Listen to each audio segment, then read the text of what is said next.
It started with Karen grabbing my wife's collar outside the grocery store and shouting, "You're not a real soldier. That uniform is stolen." Now, before you picture some misunderstanding or a case of mistaken identity, let me paint the scene more clearly.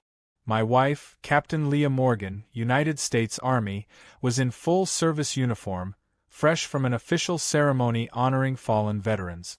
She had medals on her chest that Karen probably thought were props from a surplus store, and Leah's calm stare in that moment could have frozen lava.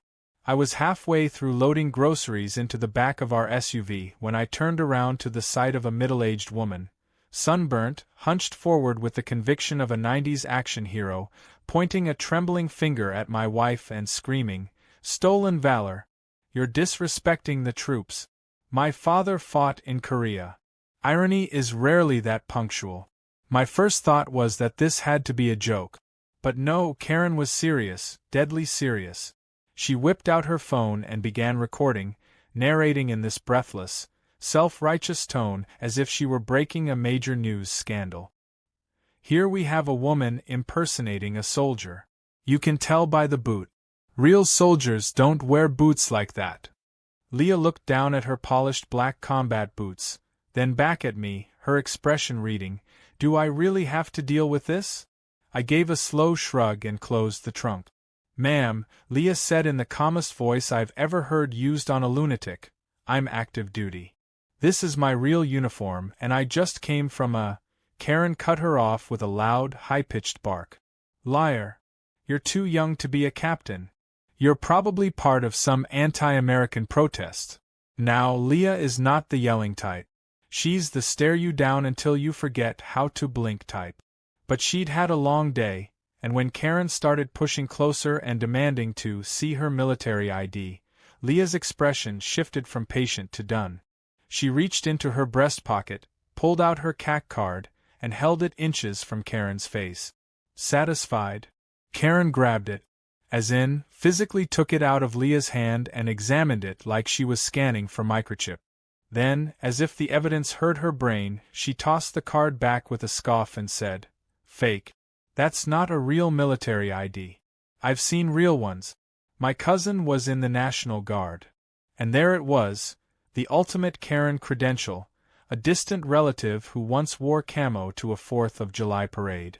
I stepped in at that point, putting myself between Leah and this disaster in capri pants. "Okay, I think you've made your point. Why don't you step away now?" Karen didn't. Instead, she threatened to call the police, then the FBI, and then the base commander, in that order. At that last one, Leah raised an eyebrow. "You know what?" she said, her voice low and cool, "let's go talk to the base commander. Right now. You up for a little drive?" Karen blinked, clearly thrown off by the invitation. But, never one to back down from doubling down, she agreed, saying something about filing a report and exposing this whole operation. Leah slid behind the wheel. I sat in the back, giving Karen the passenger seat as a twisted courtesy. As we drove toward Fort Cromwell, the nearby army base, Karen couldn't help herself. She launched into a monologue about patriotism and the dangers of fake uniforms, and even cited a Facebook group she was part of called True Americans for Real Valor. Leah didn't speak. She didn't even flinch. She just drove with that surgical calm that made me feel like I was sitting beside a lit fuse she was planning to hand over. When we reached the base entrance, the guard at the gate did a double-take. "Ma'am," he greeted Leah with a crisp salute, "welcome back. You're on the list for the command hall meeting." Karen's eyes widened like she was just told she'd boarded a rocket ship.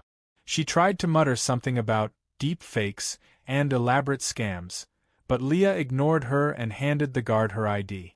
"She's with me," she added, nodding toward Karen. "She wants to speak to the commander personally about my stolen valor." The guard's eyes flicked toward Karen. "Ma'am, you sure about that?" Leah just smiled. Inside, we were escorted to Colonel Ramirez's office.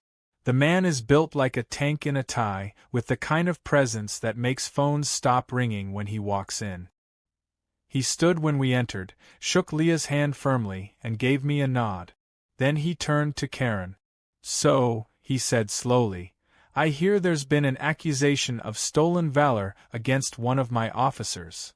Karen, sensing she was on thin ice but still determined to die on this hill, launched into her best impression of a military tribunal. "She's too young to be a captain, sir. And no woman wears medals like that unless they're acting in a movie. Her boots weren't right. She couldn't even name her deployment." Colonel Ramirez took a long, slow breath. "Captain Morgan has been deployed 3 times. Afghanistan, Syria, and, most recently, a peacekeeping mission in Eastern Europe. She's earned everything on that uniform, including the right not to be harassed by someone who gets their information from Facebook." He stepped forward, voice sharp.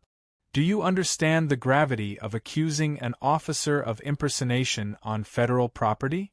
Karen's face turned the color of microwaved shrimp. I was just trying to help. I didn't mean," Ramirez cut her off. "You're going to apologize. Right now. And then you're going to leave this base, and never step foot near it again." Karen muttered something close to "I'm sorry," but her pride wouldn't let it form completely. She turned and walked out, fast. The moment the door closed, Ramirez sighed. "Captain, you want to press charges?" Leah shook her head. "Let's call it civic education." The colonel chuckled. "You always were patient." We left quietly after that, with no further drama. But the next morning, our neighborhood group chat exploded. Karen had posted a 3-page manifesto accusing Leah of using government connections to silence truth-tellers, and called us both deep state operatives. I was tempted to respond. But I didn't. Because the last thing you do when someone's digging their own hole is hand them a ladder. The fallout began before we even finished breakfast the next day. My phone buzzed with a text from our neighbor Mark. "Dude, check the HOA Facebook group. Karen's lost her mind."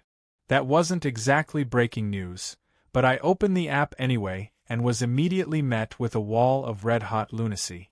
Karen had posted a blurry selfie outside Fort Cromwell's gate, complete with a caption that read, "Just tried to report a case of stolen valor and got escorted off the base by armed men.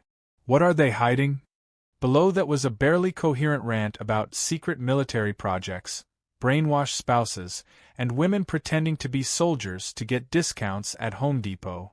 It was half conspiracy theory, half cry for attention, and somehow still managed to be less insane than what came next. Karen had filed an official complaint with the HOA board against my wife. Yes, the Homeowners Association. Against an active-duty Army officer. Her written statement claimed Leah had created an unsafe environment by threatening legal retaliation, had endangered public trust by impersonating military personnel, and my personal favorite, had weaponized her uniform to intimidate concerned citizens. I didn't even know what that last one meant. Did she think Leah's ribbons were hypnotic? The complaint demanded disciplinary action, whatever that meant in HOA language, and a formal apology at the next community meeting. Now, for context, our HOA is run by a 4-person board that treats the job like they're managing the Pentagon. They host monthly meetings with nameplates and little flags and enforce rules like all Christmas lights must be white, and mailboxes must be identical down to the screw. They had been tolerable up to this point, overbearing but manageable. But something about Karen's complaint must have tickled their power circuits, because the board chair, a man named Russell who wears polo shirts tucked into cargo pants, emailed us within the hour requesting Leah's presence at the next HOA grievance forum. Leah read the email in silence, then calmly set her coffee down and said, "They want to interrogate a commissioned officer over Facebook drama?" I nodded. "Apparently you're a threat to mailbox uniformity." She smirked and tapped the rim of her mug. "Fine. Let's give them a meeting they'll never forget." And that's when I knew my wife had officially activated her long game mode. Over the next few days, Karen doubled down. She began canvassing the neighborhood with printed flyers featuring grainy screenshots from her original video at the grocery store. She added captions like, "Oh, you know who your neighbors really are? And stop stolen valor in our community." I caught her slipping one into our mailbox. An actual federal crime, ironically, and she had the nerve to wink at me while doing it. You'll thank me one day, she whispered like she was delivering classified intel. I considered offering her a tinfoil hat, but figured it would only encourage her. Leah, meanwhile, spent her time digging through HOA bylaws.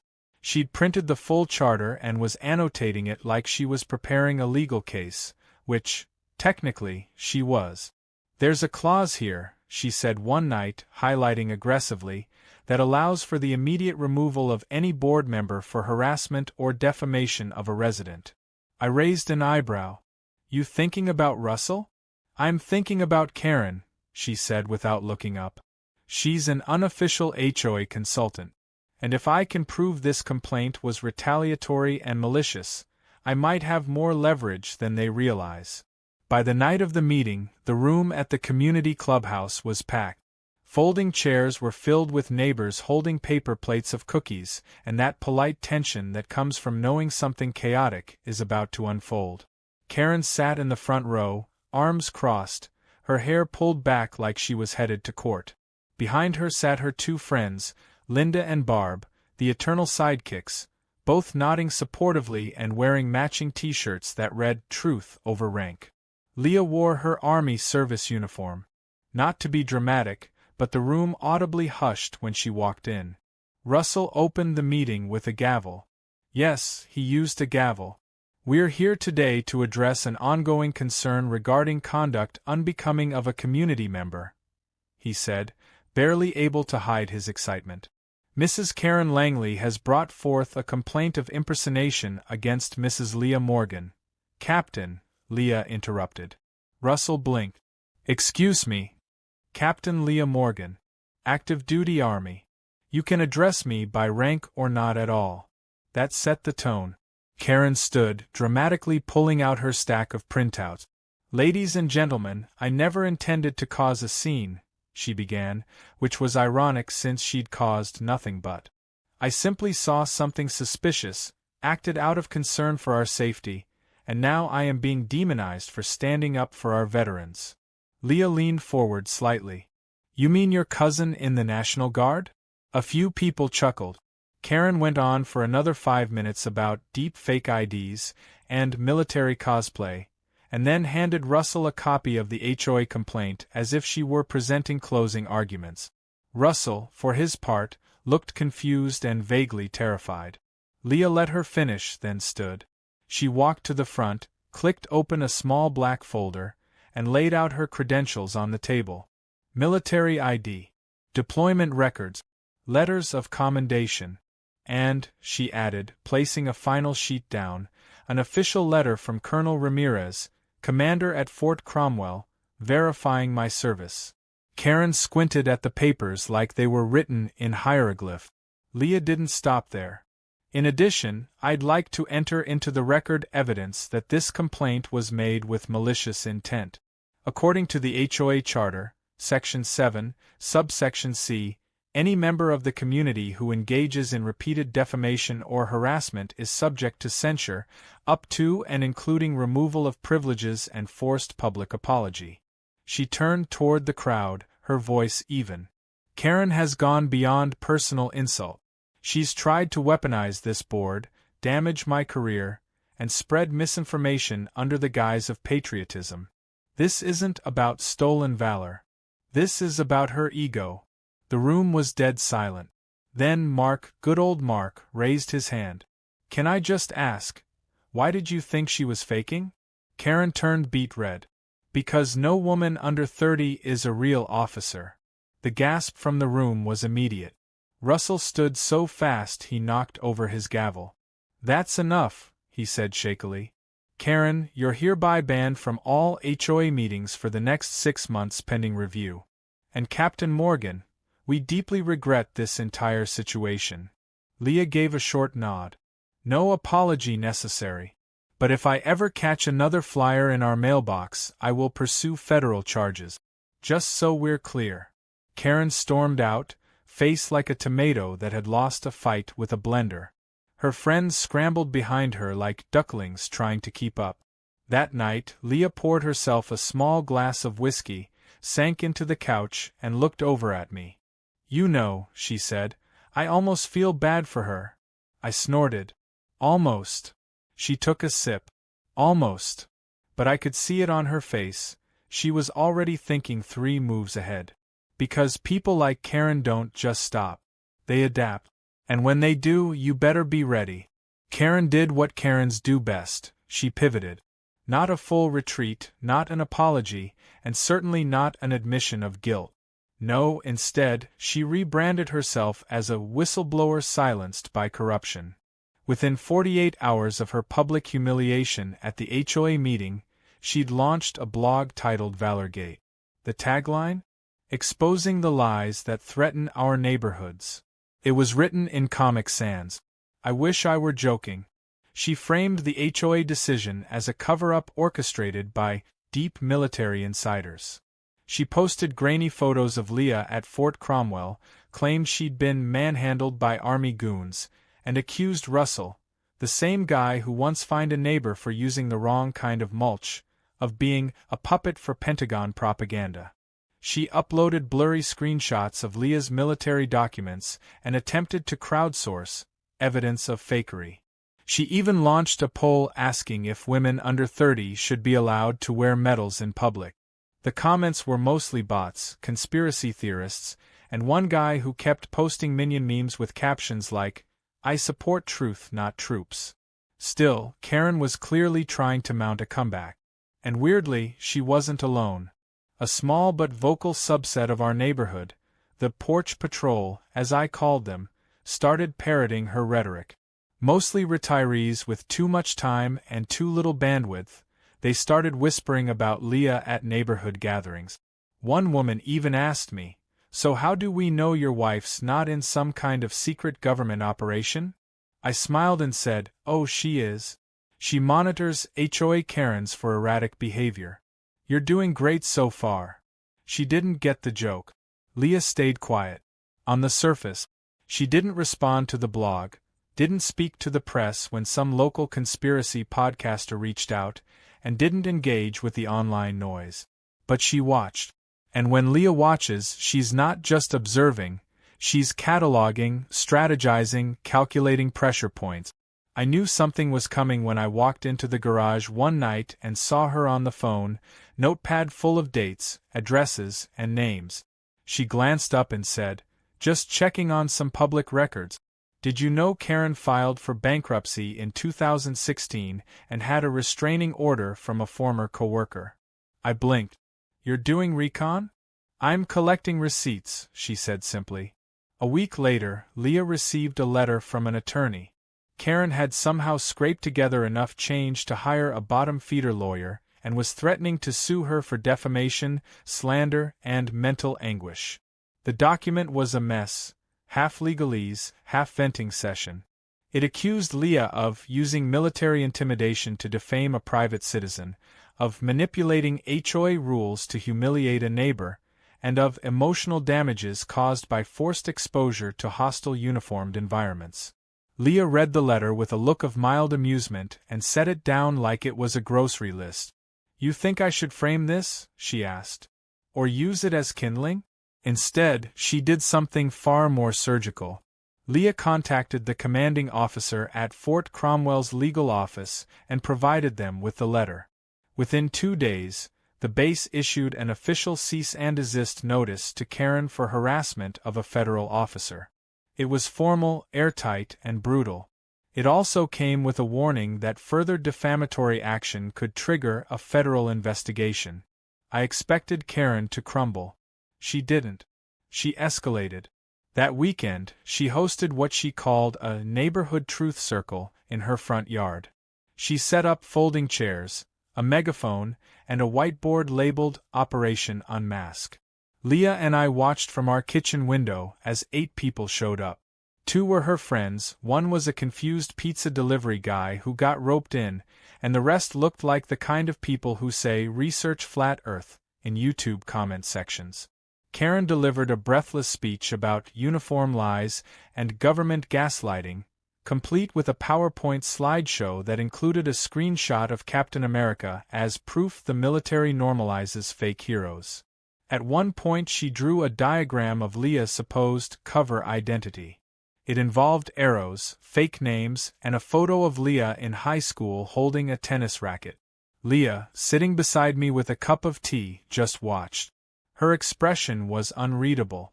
Finally, she said, "I think it's time." "Time for what?" I asked. "For Karen to meet the women she's insulting." I blinked. "You mean," she nodded, "I'm going to host a barbecue." 2 weeks later, our backyard was filled with uniforms. Real ones. Leah had invited a dozen of her friends from the base, active duty officers, veterans, and their families. It wasn't flashy. No speeches, no flags, no drama. Just grilled food, quiet conversations, and the kind of camaraderie you can't fake. Our neighbor Mark brought ribs. His wife brought cookies. Someone brought a cooler full of sweet tea. And all of them, every single one, made a point to greet Leah with a firm handshake and "Captain Morgan," said with quiet respect. Karen watched from her porch like a hawk with a migraine. She pretended she wasn't, but she was. The second a woman in a dress uniform hugged Leah and said, "You're handling this like a champ," Karen nearly dropped her binoculars. Then, right around dessert, Leah did something I didn't expect. She picked up a plate of brownies, walked across the yard, and approached Karen's property line. Karen stiffened like she was expecting to be served a subpoena. Leah stopped just short of the line and said calmly, "I brought you dessert. I figured you could use some sweetness after everything." Karen didn't move. Didn't blink. "What is this?" she hissed. "Are you trying to bribe me?" Leah shrugged. "Nope. Just trying to remind you that I'm still your neighbor. And I don't hate you. I pity you. But I don't hate you." Then she set the plate down on a small brick ledge and walked away. It was a checkmate so calm, so surgical, it belonged in a military textbook. No yelling, no retaliation. Just a reminder that Leah could be kind even when she had every right to go scorched earth. Karen didn't touch the brownies. But she also didn't post another blog entry that week. Or the next. Or the week after. Then came the kicker. A new family moved into the house across from Karen's, an Army family. The husband was a major, the wife a logistics officer. Their kids wore camouflage on Halloween. Their dog was named Sergeant. And at the welcome committee potluck, they asked Leah to say a few words as the highest-ranking officer on the block. Karen didn't show up to that event. She was spotted peeking through her blinds, probably wondering how her quiet little suburban fiefdom had turned into a parade ground. Later that month, Leah received a card in our mailbox. No name. Just 5 words scrawled in shaky handwriting. "I was wrong. I'm sorry." She showed it to me without a word. I read it, looked up, and asked, "So, truce?" Leah folded the card in half and said, "No. Just surrender." And we left it at that. Because not every war ends with a treaty. Sometimes it ends with silence, and brownies left on a porch. The quiet didn't last. It never does with people like Karen. For 3 blessed weeks, our neighborhood felt almost normal. No flyers. No rants. No HOA theatric. Just summer winding down, grills firing up, and a distinct absence of conspiracy-laden blog posts accusing my wife of faking her military career. Leah used the time wisely, caught up on training, went for longer runs, even rejoined a book club that had politely dissolved the moment Karen accused the host of serving communist wine. It was a Chilean Merlot. Things were settling, or so we thought. Then, one Friday evening, a letter arrived, not from Karen but from the HOA board. Again. This one was even more ridiculous than the last. The subject line read, "Request for Uniform Policy Clarification and Display Regulation Enforcement." I had to read it twice. Leah read it once and laughed. Then she stopped laughing. Because the second paragraph requested that she, and I quote, "limit public display of military uniforms outside designated holidays to preserve neighborhood neutrality." It cited a bogus clause from the HOA bylaws about the promotion of personal ideologies in shared spaces. Leah looked up at me slowly. They're trying to regulate my uniform now? She asked. Apparently it's too ideological, I said. You might be radicalizing the lawn chairs. The letter was signed by Russell, of course, but the language was clearly Karen's. No one else would phrase things like overexposure to militant aesthetics and civilian discomfort due to militant posturing. It was the kind of pseudo-intellectual garbage Karen loved to dress up in big words to disguise the fact that it all boiled down to, I don't like seeing you in that uniform because it reminds me I'm not important. And what bothered Leah more than the letter itself was the fact that the board entertained it. After everything, after she was publicly vindicated, after Karen was told to stay away from meetings, somehow she was still whispering in the board's ear. But Leah didn't explode. She didn't storm into the clubhouse or fire back with a counter-letter. She brewed tea. She read the letter again. Then she opened her laptop and typed out a 2-paragraph email. Short, direct, chillingly polite. She sent it to Russell, CC'd the entire HOA board, and closed the computer without saying a word. I asked, "What did you tell them?" She said, "That I've forwarded their letter to the office of the staff judge advocate at Fort Cromwell for legal review. And that if they try to police federal uniforms again, they'll be speaking with someone in uniform themselves." That was it. One email. One veiled, iron-gloved threat. No yelling. No swearing. Just a loaded silence. By Monday, the board had replied with a complete reversal. Upon further review, we recognize the importance of supporting all veterans and active service members. Please disregard the previous letter. We sincerely apologize for any misunderstanding. It was signed by Russell, but this time I could practically hear the sweat dripping onto the keyboard. Leah didn't even respond. She simply deleted it, then stood up and said, "Let's invite the base commander to the next HOA barbecue." She meant it. I thought she was joking, but she was already texting Colonel Ramirez. That's Leah's brand of revenge. Not petty. Not loud. Just strategic discomfort delivered with a handshake and grilled ribs. Ramirez agreed, of course. And not just him. A small group from Fort Cromwell RSVP'd with enthusiasm. Military spouses, officers, retirees.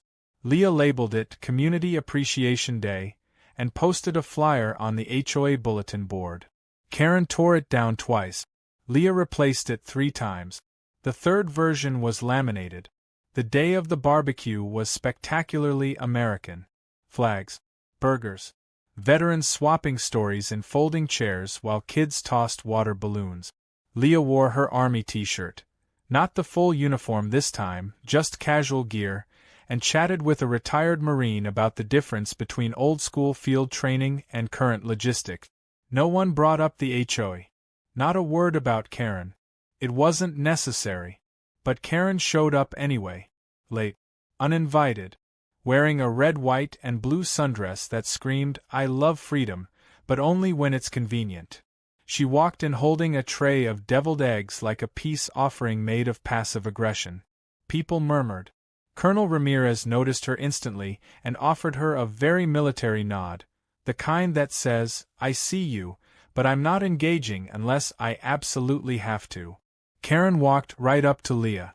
"Captain," she said, as if the title burned her throat. Leah didn't blink. "Karen.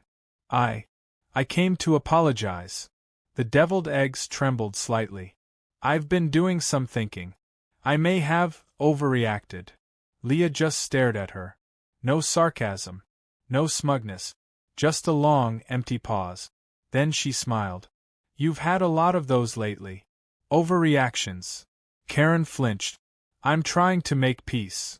"Peace is made through honesty, Karen," Leah said quietly. "And you haven't been honest. Not with yourself. Not with this neighborhood." Karen's mouth opened, then closed. Then opened again. But nothing came out. Leah didn't shame her. She didn't reject the apology or throw the eggs in the trash. She just walked away. Left Karen standing there, holding her tray, surrounded by men and women who had actually earned the flags they wore. It was devastatingly graceful. The kind of moment you don't forget, not because it's loud, but because it's silent. And that silence stretched into weeks. Karen retreated. She deleted the blog. She stopped posting in the HOA group. Her house, once festooned with flags and lawn signs, went quiet. No one missed the noise. People started talking about her like she had moved away, even though she hadn't. She still went for her walks, but now with her head down. She stopped trying to engage people in her theories. Even her sidekicks, Linda and Barb, peeled away. One started crocheting full-time, the other joined a wine club that didn't require military clearance. But the best moment came unexpectedly, at a school fundraiser. Leah and I had volunteered to run the dunk tank. Well, I ran it, and Leah operated it with the kind of frightening precision that made kids line up just to see her throw. As the line thinned, I spotted a familiar, hunched figure lurking near the lemonade stand. Karen. Alone. She looked thinner. Tired. No makeup. No sundress armor. Just jeans, a t-shirt, and a 1,000-yard stare. She didn't approach Leah. Didn't speak to anyone. But she stayed. Watched. And when a little boy asked Leah if she was a real soldier, Leah smiled and kneeled beside him. I sure am, she said. Why? The boy said, because my mom said only men can be soldiers. But I don't think that's true. Leah gave him a high five. Your mom's gonna learn something new this year. Karen turned away and left. Later, I found Leah staring out the window that night, quiet again. You okay? I asked. I think. I finally won, she said. Not because she apologized, but because she's finally seeing it. Seeing me. Seeing truth. Even if she never says it out loud? I asked. Leah nodded. Especially then. Some battles aren't won with proof. They're won with presence. By standing tall, staying calm, and letting reality do the work. Karen tried to bury my wife under lies. But Leah just stood there, unshaken, unmovable, unafraid. And sometimes that's more powerful than any uniform. By the time autumn rolled in and the leaves started carpet-bombing every lawn on the block, Karen had faded so far into the background that it almost felt wrong. She wasn't lurking by the community mailboxes anymore. She stopped her nightly flashlight patrols to spot imposters, and her crusade against Leah had dissolved like a sad ice cube dropped in a bonfire. Most people assumed she'd given up. I knew better. Karen wasn't the type to surrender. She was the type to retreat, regroup, and relaunch under a new banner, usually one even more ridiculous than the last. Sure enough, it came in the form of a Veterans Day Awareness Forum. Not run by the HOA. Not sanctioned by any local veterans group. Entirely Karen's doing. She distributed flyers under every door, each one designed in the same jarring fonts as her old blog, full of stars, stripes, and phrases like "Demand truth this November" and "How many fake soldiers live among us?" She even tried to make it sound official by calling it a panel, and listed herself as moderator and concerned citizen. No one else was on the panel. There were no guests. Just her, a microphone, and a projector screen she borrowed from the community clubhouse. The flyer conveniently didn't mention Leah, but we both knew exactly who it was about. Leah stared at it for 10 seconds before saying, "This woman needs a hobby that doesn't involve slandering me." Then she sighed and added, "I'm going." "You're what?" I said. "I'm attending the forum," she replied. "As a member of the community. Not in uniform. Not on the record. Just me. Sitting in the front row." "Won't that give her exactly what she wants?" I asked. Leah smiled faintly. "No. What she wants is a war. I'm going to give her a funeral. For her ego." The night of the forum, the clubhouse was barely half full. Most of the chairs were occupied by Karen's usual crowd, conspiracy addicts, flag wavers with no military background, and a few HOA members who showed up more out of curiosity than support. Leah walked in wearing jeans, boots, and a black Fort Cromwell sweatshirt. Nothing dramatic. No medals. No flags. Just calm authority that filled the room without a single word. She took a seat in the front row, directly in Karen's line of sight. Karen stuttered her opening remarks. Thank you all for coming. I organized this event not to attack anyone, of course, but to start an honest conversation about military representation in our neighborhoods. She cast a glance at Leah like she was tossing a flare into a minefield. Leah didn't move, didn't smile, just folded her arms and watched. Karen launched into a recycled version of her blog rants, claims about costume soldiers, federal overreach, and her personal mission to protect the sanctity of real military service. It was a strange tightrope walk. She avoided saying Leah's name but referred repeatedly to a specific resident in our community who claims to be active duty. The crowd looked bored. One guy actually fell asleep. Another woman scrolled on her phone the entire time. Karen's voice started cracking about 20 minutes in. That's when Leah stood up. She didn't interrupt. She waited until Karen paused for water, then politely raised her hand. Would you allow a comment from the floor? Karen blinked. I suppose so, she said, clearly not expecting it. Leah walked to the front. Still calm. Still composed. She looked out at the audience and said, My name is Leah Morgan. I've served in the U.S. Army for over 12 years. I've led combat logistics missions in Afghanistan, Syria, and Eastern Europe.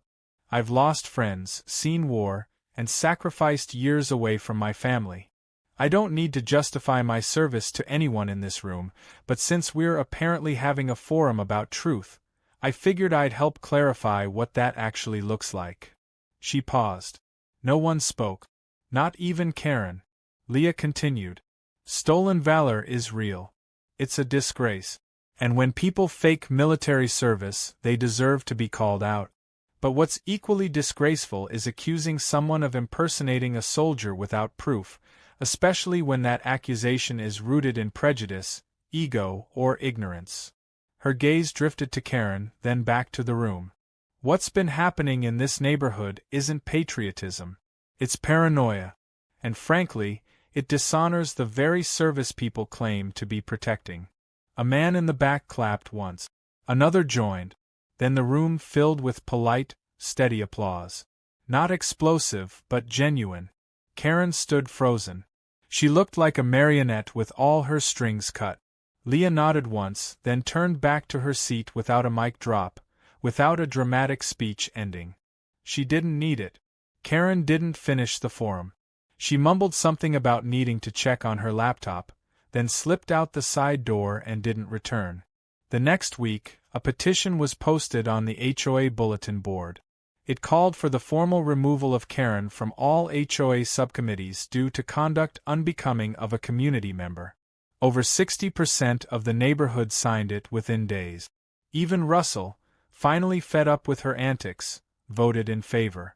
Karen lost her last shred of official voice in the community. Not through yelling or threats or revenge. Through silence. Through calm persistence. But Leah wasn't done. She used the attention from the forum to launch a new initiative at Fort Cromwell, a civilian education program called Homefront Truths, designed to help neighborhoods better understand military service, combat stolen valor effectively, and teach the difference between respectful curiosity and invasive suspicion. The program gained traction fast. Within a month, she was doing speaking events around town. PTA meetings, local colleges, even a small televised panel on public access news. She never mentioned Karen once, but Karen's legacy was baked into every slide of that presentation as a cautionary tale. And somewhere along the way, the community changed. Slowly, subtly, but permanently. The same neighbors who once tiptoed around Karen's moods now started organizing real Veterans Day event. A local restaurant offered free meals to all service members that November. Someone painted a military appreciation mural downtown. Kids began asking real questions about service, not because they doubted it, but because they finally understood it mattered. Karen stayed indoors more.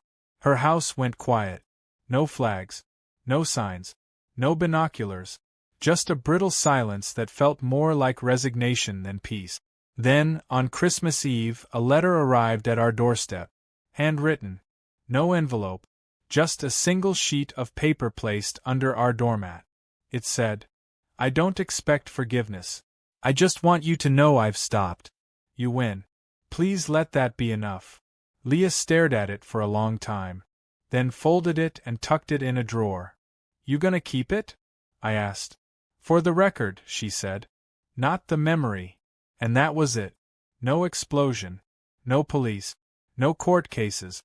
Just a war that fizzled out not because someone surrendered, but because someone stood tall until the fire burned itself out.